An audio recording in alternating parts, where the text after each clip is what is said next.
hunting, fishing, and diving, all pursuits that can be followed in Panama City, Florida, or what some call the Navy's best-kept secret. The Naval Experimental Dive Unit adapts and creates underwater products used in not only hard hat diving, but on the front lines as well. The men and women of the NEDU don't get much recognition for their accomplishments, but they certainly deserve it. Petty Officer Sally Foster reports. Before SEALs assault the beach, before divers can salvage wrecks, and even before astronauts can blast off, there's this pool. From goggles to flippers, it all gets tested here before it goes out there. All of this... There's often a very short fuse on making things. We support the Navy Expeditionary Combat Command. When you enter the water, you're entering a completely alien world. Thermal systems that we use to heat or cool divers. Procedures for thermal protection and protection from oxygen toxicity. Equals this. I'm ready when you are. The Experimental Dive Unit was formed in the early 1900s and moved up and down the East Coast. Their location has changed. Their mission hasn't. Sustaining today's fleet, so sustaining today's diving capability, supporting the development of diving capabilities tomorrow for the future. One of the new technologies they test is this. Although it looks like a flashlight, it's actually a camera. It's able to function to 9,800 feet and provides a valuable link to the surface. Perfect. Your movie star dream. Chuck Mayberry says one of the problems divers found when testing underwater was the light's brightness. Understand. This, ironically enough, makes it difficult to see in the crystal clear water of the test pool. Luckily, the water divers deal with on a regular basis is rarely blue and see-through. In this murky water, I had great pictures, had no glare. I could see all the barnacles coming up and down the pier, identify some of the barnacles, see the little barnacles even on the bottom of the dive boat from 5 feet away, so did excellent. However, this camera has more uses than just barnacle identification. And so it's to have a backup of what the diver's telling you is to have a visual reference up topside and also recording. But before the product hits the water, it has to go through this guy. I've been here since 1983. Dave Cowgill is in charge of test and evaluation.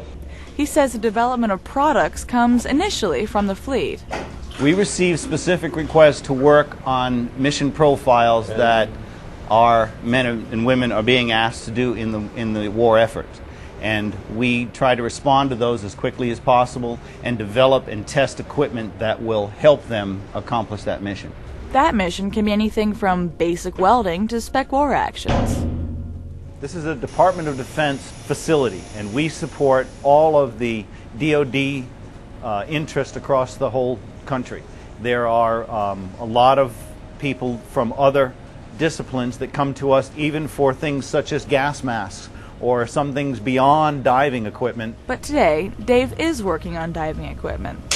As I said, it's a LAR 5 and it uses pure O2, so we do not exceed the partial pressure limits. Yeah, I didn't catch that either. Apparently, in diver speak, that translates to, we're going to pretend this is 20 feet underwater and see what happens.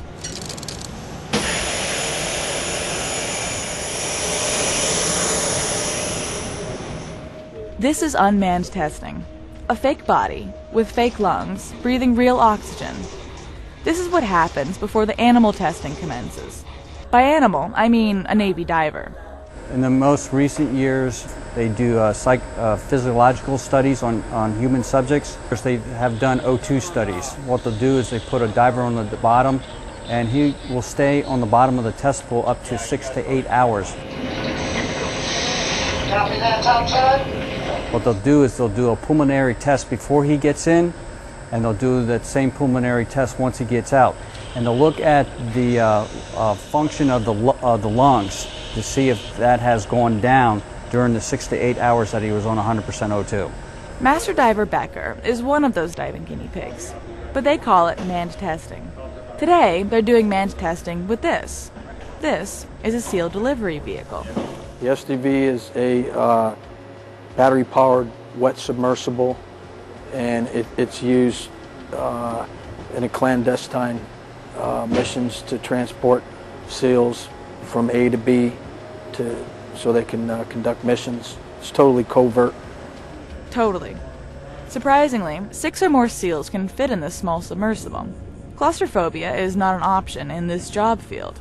A diver's mental strength is equally as important as his lung capacity or weightlifting skills. This is where the physiology lab comes in. This can affect SEALs, combat swimmers, people who are doing these sort of longer duration dives, and say they're in the SDV and they have to go on land and do some sort of mission. If they get out of the water and they're fatigued, that's going to compromise their safety, certainly. Underwater, it's usually cold and wet, which after a few hours can overwhelm even the most stoic of master divers. NEDU is here to see exactly how far you can go. What we want to do here is to be able to push the limits on diving, so to push the time, to push certainly the different conditions, whether they're environmental extremes. In this war on terror, in any war, you never know what situation you're going to be up against, whether it's in cold or hot water, whether it's whether you need to be diving for long durations, or even multiple dives, whether it's in the SDV, and you'll be immersed in the water for long periods of time. So what we want to do is take those certain instances, whatever those mission requirements may be, and be able to push either physiologically or even the equipment to go longer, to go faster, to go and to function even better under those conditions. So, in a nutshell, all of this, Wetsuits, cold water studies, Dry suits, Decompression research. hot water suits. hot water studies. actually does not just do this, but helps these guys do this. For All Hands Television, this is Petty Officer Sally Foster. After the break, we'll continue our profiles of individual augmentees. But first, here's a look at the December All Hands magazine.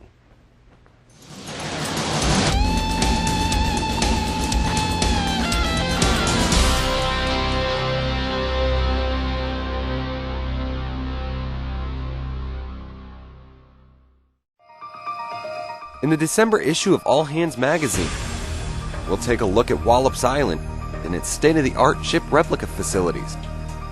Often the most realistic training available to Fleet Combat Systems teams. We'll also look at some tools and tips for families preparing for their loved ones to deploy in support of the maritime strategy. On the web or at your fingertips, it's All Hands magazine. How many times have you watched the Olympic bobsled teams and thought, man, that would be a blast? Well, if you're game enough to try flying down that chute in a 4-person sled, doing 80 miles an hour and pulling 5 Gs, then welcome to the Comet. Located at the site of the 2002 Olympic Winter Games in Park City, Utah, the Comet takes visitors on the ride of a lifetime. The ride is very safe. Our pilots are very well trained, certified, licensed pilots. It takes just under a minute to reach the bottom, but oh, what a minute. Woohoo! It's a lot of fun, but not for the faint of heart. It's like a roller coaster ride in fast forward. My name's John Green, and from me and everyone at the Olympic Park, we'd like to thank all of our armed service personnel and wish them a safe return. When you get back, come to the Olympic Park and we'll put you in a bobsled.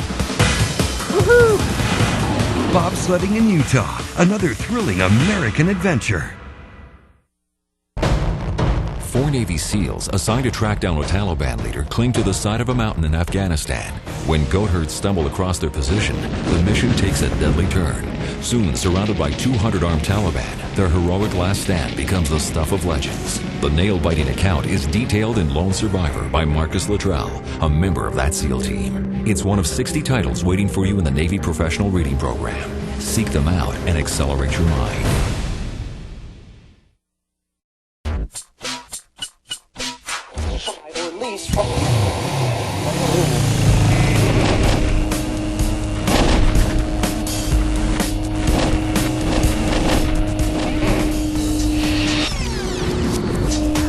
Think you're indestructible?